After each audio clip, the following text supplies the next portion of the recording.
नमस्कार, सुंदर माझं कोकणी आपल्या मराठी यूट्यूब चॅनलमध्ये मी मयूर पाटील तुम्हा सर्वांचं मनपूर्वक स्वागत करतो। तर रत्नागिरी जिल्हा आणि रत्नागिरी जिल्ह्यातलं संगमेश्वर तालुका हा नैसर्गिक आणि पर्यटन स्थळांनी गणला जातो। अशी अनेक धार्मिक स्थळं असतील किंवा पर्यटन स्थळं असतील आपल्या या संगमेश्वर तालुक्यामध्ये स्थित आहेत। त्यातीलच गरम पाण्याची कुंड ही देखील आहेत। तर आता मी बुरमाडला आलो होतो, लग्नाला आलो होतो। तर जाता जाता म्हटलं जी गरम पाण्याची कुंड आहेत तर त्यांना भेट देऊया।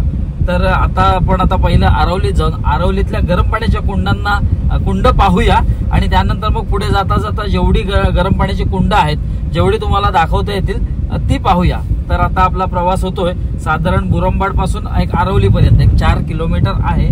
तर इथून आता आपण आरवलीत जाऊया आणि तिथून मग ती गरम पाण्याची कुंड पाहूया। तर समोरच बघताय ही आरवलीमधील गरम पाण्याची कुंड आहेत। काही व्यक्ती तिथे आंघोळ देखील करतायत, तुम्हाला पाहता येतील। तर हा जो हायवेचा नवीन रोड आहे हा जुना हायवे आहे, त्याच्या बाजूलाच ही गरम पाण्याची कुंड आहे। तुम्ही इथे येऊन आंघोळ देखील करू शकता आणि समोर चेंजिंग रूम देखील आहेत। तर आता आपण खाली जात नाही आहोत, इथूनच फिरतोय दुसऱ्या गरम पाण्याच्या कुंडाकडे। हा समोरून गेलाय हा हायवे। तर हा मुंबई गोवा हायवे आहे। समोर हा रोड गेला, हा रत्नागिरीकडे गेला आणि या बाजूला हा संगमेश्वर चिपळूणकडे गेला। तर हॉटेल नीतिवंत आहे, फॅमिली रेस्टॉरंट लॉजिंग समोरच आहे, हे बघा। तर याच्याच बाजूला ही दुसरी गरम पाण्याची कुंड आहेत। तर ती आता गरम पाण्याची कुंड आपण बघायला जाऊया। मुंबई गोवा हायवेचं काम चांगलंच रखडलेलं आहे आणि हा आता आपण चालतोय ना, हा जाण्याचा मार्ग आहे रत्नागिरीकडे आणि तो मुंबईकडे जाण्याचा मार्ग आहे। पण थोडंसं काम रखडल्यामुळे थोडेसे अडचणी निर्माण होत आहेत। इथे समोर श्रमसाफल्य ढाबा देखील आहे। तर इथे बोर्ड देखील आहे गरम पाण्याचे कुंड।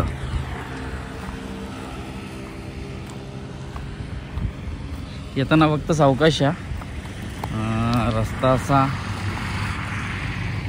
रस्त्याचं काम चालू असल्यामुळे थोडंसं सावकाश जावं लागतं इथून।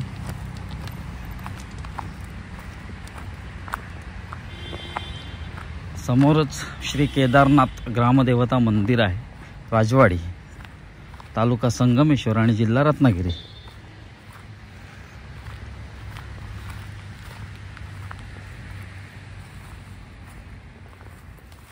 तर ह्या ग्रामदेवता केदारनाथ मंदिरामध्ये आपण आलो आहोत, दर्शन घेऊया आणि मग गरम पाण्याची कुंड बघायला जाऊया। ते समोरच मूळ महापुरुष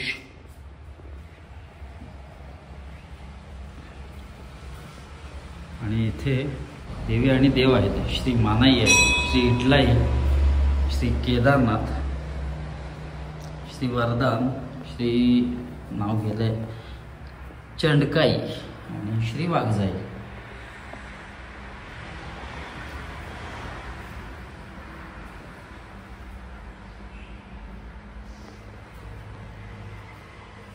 तर मंदिराच्या बाहेरच्या बाजूला इथे तुळस आहे, तुळशी वृंदावन आहे। तर तुळशी वृंदावनामध्ये देखील मूर्त्या ठेवण्यात आलेल्या आहेत आणि बाजूला देखील या मूर्त्या आहेत बघा।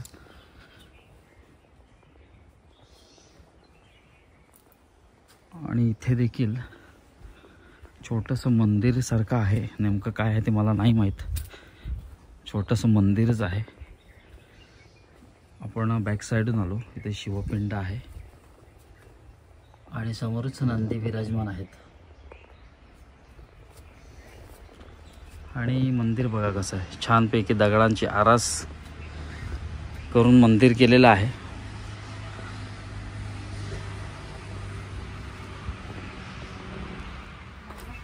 तर इथं आता आपण आलेलो आहोत गरम पाण्याचं कुंड। हे देखील राजवाडीमध्ये येतं। राजवाडीतील दुसरं एक कुंड आहे ते पुढच्या बाजूला। आणि हे बघा, हे आहे ते गरम पाण्याचं कुंड.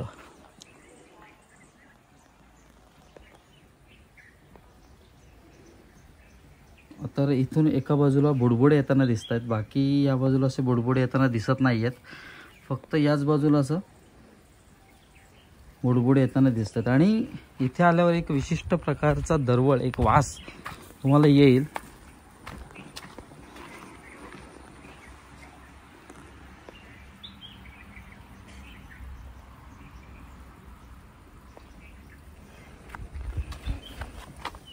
मौजे राजवाडी पालखी सोहळ्याच्या शिल्लक निधीतून उन्हाळी तळ्याचा जीर्णोद्धार केला. आणि हे कोंडातून इथून वाहतं पाणी आहे, या बाजूने असं बाहेर येतं.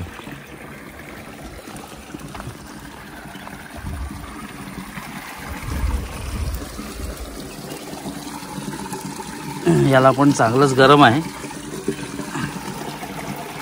हे बघा, इथून येतं आणि हे गरम आहे, असं खाली वाहत गेलंय. आता एक बोट बुडून बघितलं तर बऱ्यापैकी चांगलंच गरम आहे.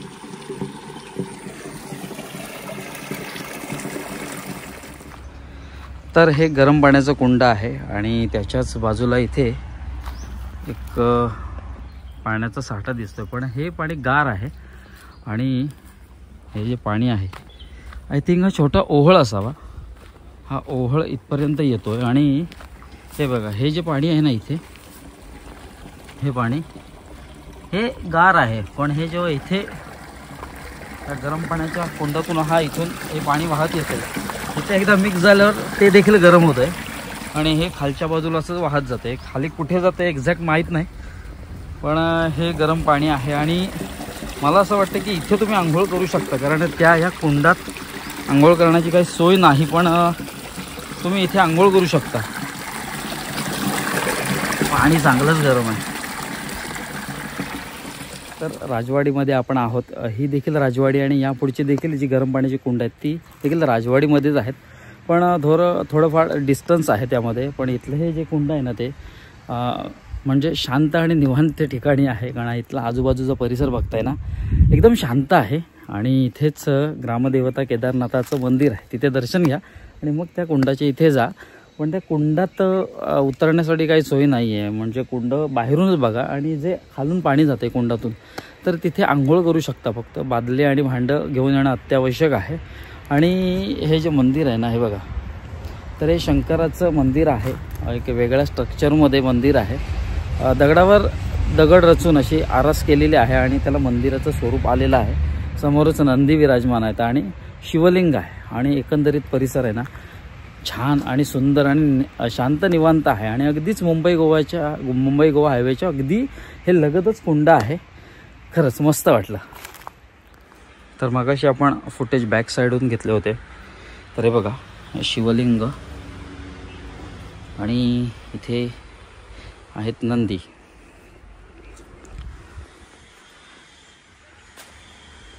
आणि इथे लिहिलेलं आहे श्री सोंबा असं लिहिलेलं आहे. पुसट अक्षर पुसट आहेत, पण ओव्हरऑल स्ट्रक्चर मस्त आहे मंदिराचा. आणि हा आजूबाजूचा परिसर, त्या बाजूला ती कुंड आहेत आणि समोरच मुंबई गोवा हायवे. तर तिथूनच थोडं पुढे आल्यावर इथे श्री सद्गुरू दत्त दगडी मूर्ती कारखाना आहे. मुंबई गोवा हायवे त्या दिशेने रत्नागिरी आणि या दिशेने इकडे चिपळूण मुंबई. तर इथेच एक डाव्या बाजूला रस्ता गेला, म्हणजे तिकडून आपण आलो आरवलीच्या दिशेने तर डाव्या बाजूला, आणि इकडे तुम्ही संगमेश्वरच्या दिशेने येत आहे तर उजव्या बाजूला राजवाडी ब्राह्मणवाडी गरम पाण्याची कुंड ते बोर्ड देखील आहे. तर इथून तुम्हाला सरळ जायचं आहे.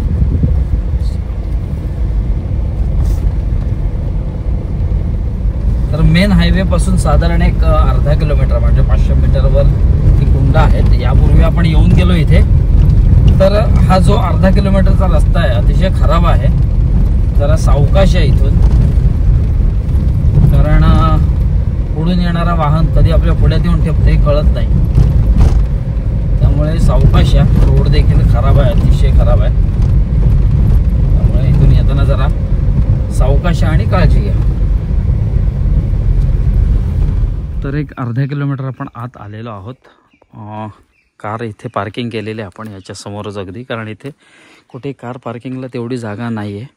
आणि इथे बघा श्रीदेव सोमेश्वर मंदिर आणि गरम पाण्याचे कुंड राजवाडी ब्राह्मणवाडी. तर हे जे गरम पाण्याचा कुंड आहे तर ते राजवाडीतच आहे पण ब्राह्मणवाडीत आहे. आणि मागाचं जे कुंड आपण पाहिलं होतं ते फक्त राजवाडी होतं तो एरिया.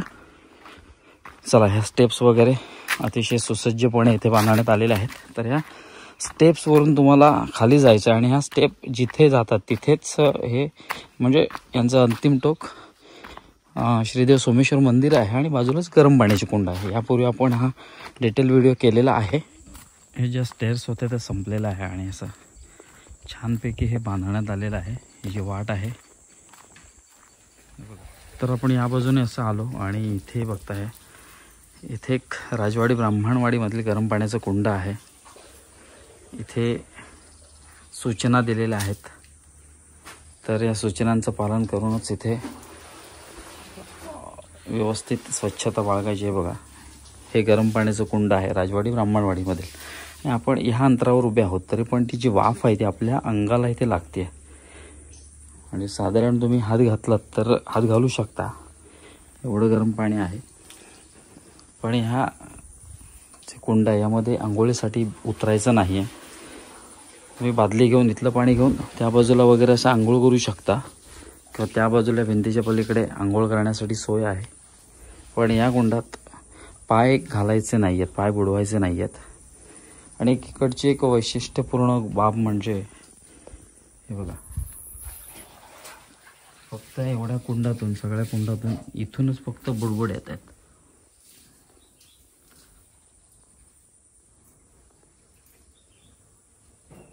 हे बघा या बाजूनच फक्त बुडबुडे येत आहेत. बाकी इतर ठिकाणून असे बुडबुडे येत नाही आहेत.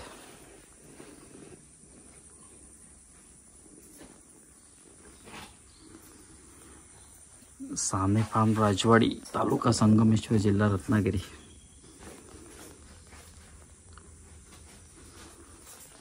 तर कुंडाच्या वरचा जो भाग आहे तो पूर्णपणे असा ओपन आहे आणि बाकीचा असा कौलार जो भाग आहे तो कौलाने वेढलेला आहे असा. बाकी हा स्पेस ओपन आहे. चांगलीच उष्णता आपल्याला लागते इथे. कधी आलात तर नक्की या आणि फक्त इथे पाय बुडवू नका, कारण हे जे पाणी आहे तर ते पाणी समोरचं मंदिर आहे सोमेश्वराचं. कोकणातील दुर्मिळ मंदिरांपैकी एक मंदिर आहे सोमेश्वर मंदिर, जे दुहेरी गाभाऱ्याचं आहे. खाली शिवपिंड आणि वरती बाप्पा विराजमान आहेत. तर इथलं जे पाणी आहे तर त्या पाण्याने शिवपिंडीवर अभिषेक केला जातो. त्यामुळे या पाण्यात पाय बुडवायचे नाहीत. मला जर आंघोळ करायची असेल तर या बाजूला सोय आहे. हे बघा इथे तुम्ही आंघोळ करू शकता. इथे बादलीने पाणी वगैरे घेऊन आंघोळ करू शकता. हे असं थोडंसं हे कुंडाच्या बाजूचं बांधकाम आहे. कौलारू छप्पर आणि चिऱ्याचं बांधकाम आहे. तर आज लग्नाला गेलो होतो बुरंबाळला आणि त्यानंतर मग येता येता आरवलीची कुंड आपण पाहिली. आरवलीची कुंड मी तुम्हाला जवळून दाखवली नाही, मुद्दामून दाखवली नाही, कारण तिथे कसं हायवेचं आता काम चालू आहे आणि त्यामुळे थोडासा कचरा आजूबाजूला तिथे पसरलेला आहे. त्यामुळे तुम्हाला मी ती लांबूनच दाखवली.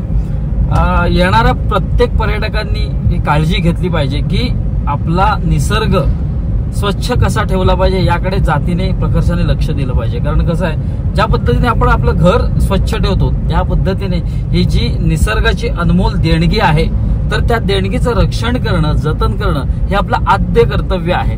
आपण पहिली आरवलीची कुंड बघितली, त्यानंतर राजवाडीमध्ये आलो, राजवाडीतील कुंड पाहिली, तर त्यानंतर मग राजवाडी ब्राह्मणवाडीतली कुंड पाहिली. अशी तीन ठिकाणांना आज आपण भेट दिली. ते राजवाडीतलं जे पहिलं आपण कुंड पाहिलं तर ते अगदी ते पण हायवे लगतच आहे. गाडी तिथे पार्क करू शकता तुम्ही आणि त्यानंतर मग तिथे कुंडाकडे जाऊ शकता. तिथे आंघोळीची व्यवस्था नाही. जर तुम्हाला कुंडामध्ये म्हणजे गरम पाण्यामध्ये आंघोळ करायची असेल तर बादली आणि भांडं घेऊन जाणं आवश्यक आहे. तर ह्या कुंडामध्ये जे गरम पाणी आहे तर त्याचं गरम पाठीमागचं कारण कदाचित भूगर्भीय कारण असावं, त्यामुळे ते गरम पाणी असतं. आणि दुसरं म्हणजे अशा या गरम पाण्यामध्ये सल्फर म्हणजे गंधकाचं प्रमाण असतं आणि हे या पाण्याने आंघोळ केली तर आपल्या त्वचा जे विकार असतात ते काही अंशी दूर व्हायला मदत होते. अत्यंत गुणकारी हे गरम पाणी असतं. तर त्या पाण्याने जरूर आंघोळ करावी. आणि दुसरं कसं आहे की आपण जे आहे म्हणजे राजवाडी ब्राह्मणवाडीतलं जे कुंड आहे तर ते थोडं अर्धा किलोमीटर लांब आहे मेन हायवे, मुख्य हायवे पासून. तर तिथे तुम्हाला जायचं असेल, समजा तुम्ही बसने उतरलात तर रिक्षाची सोय आहे, रिक्षा स्टँड आहे. तिथे विचारणा केली असतात तर ते सांगतात जर ड्रॉपिंग करायचं असेल म्हणजे तुम्हाला ते कुंडापर्यंत जायचं असेल तर 50 रुपये घ्यायचं आणि रिटर्न यायचं असेल मेन हायवे पर्यंत तर 100 रुपये घेतात. तर अशी सोय आहे. साधारण आरवली तर संगमेश्वर साधारण एक 20-22 किलोमीटर अंतर आहे. आणि दुसरं म्हणजे राजवाडी ब्राह्मणवाडी आणि दुसरं राजवाडीतील कुंड आहे तर ते संगमेश्वर मुख्य बस स्टँड पासून त्याचं अंतर साधारण एक 12 ते 13 किलोमीटर आहे. तर संगमेश्वर मधून तुम्हाला समजा जायचं असेल तर रिक्षा वगैरे अवेलेबल होतात. साधारण 12-13 किलोमीटर अंतर आहे राजवाडी ब्राह्मणवाडी किंवा पुढच्या कुंडापर्यंतचं. तर इतर ऑप्शन देखील आहेत. आणखीन महत्वाचं म्हणजे संगमेश्वर तालुक्यात अशी ठिकाणं आहेत खरंच ज्याचा जाज्वल्यपूर्ण इतिहास आहे, अशी मंदिरं देखील आहेत. आता आपण जे राजवाडी ब्राह्मणवाडीमध्ये गेलो होतो आगदी बाजूलाच कोकणातील दुहेरी गाभाऱ्याचं एकमेव मंदिर आहे सोमेश्वर मंदिर. खाली शिवपिंड आणि वरती गणपती बाप्पा असं पिता पुत्रांचं आगळं वेगळं असं दुहेरी गाभाऱ्याचं मंदिर तुम्हाला इथे पाहायला मिळेल. आणि हे जर तुम्हाला पाहायचं असेल तर आपल्याकडे कार्स ऑप्शन आहेत. तुम्हाला साईट सीन आपण करवत असतो तर त्याचे वेगवेगळे पॅकेजेस आहेत. तुम्हाला स्क्रीनवर नंबर दिसत असेल. तुम्हाला जर प्रॉपर जर हे साईट सीन करायचं असेल किंवा ही जी आरवली गरम पाण्याची कुंड किंवा राजवाडीतील गरम पाण्याची कुंड जर पाहायची असतील तर तुम्ही या नंबरवर संपर्क साधू शकता. तुम्हाला कार उपलब्ध करून दिली जाईल. रत्नागिरी साईट सीन करत असतो आपण, गुहागर बघत असतो, पण संगमेश्वर मधील ही गरम पाण्याची कुंड ही देखील निसर्गाची देणगी आहे. तर ती देखील आपण पाहिली पाहिजेत. कारण कसं आहे अशा नैसर्गिक ज्या गोष्टी असतात तर त्याचा देखील एक वेगळं स्थान असतं. आणि हे जी स्थानं आहेत तर ती एक वेगळ्या ठिकाणी शांततापूर्ण एक वातावरण आहे. तिथे खरंच गेल्यावर एक सगळ्या गोष्टींचा नक्कीच तुम्हाला विसर पडतो आणि तुम्ही एका वेगळ्या जगतात हरवून जाता. तर असा होता आजचा व्हिडिओ या 3 कुंडांचा. आणि हा जर व्हिडिओ तुम्हाला आवडला असेल तर व्हिडिओला नक्कीच लाईक करा, व्हिडिओ जास्तीत जास्त शेअर करा आणि चॅनलवर जर नवीन असाल तर चॅनलला सबस्क्राईब करून बाजूचा बेल आयकॉन ऑलवर प्रेस करा, जेणेकरून आपल्या येणाऱ्या नवीन व्हिडिओचे नोटिफिकेशन तुमच्यापर्यंत पोहोचतील. भेटूया एका नवीन व्हिडिओत एक नवीन काहीतरी घेऊन. तोपर्यंत काळजी घ्या.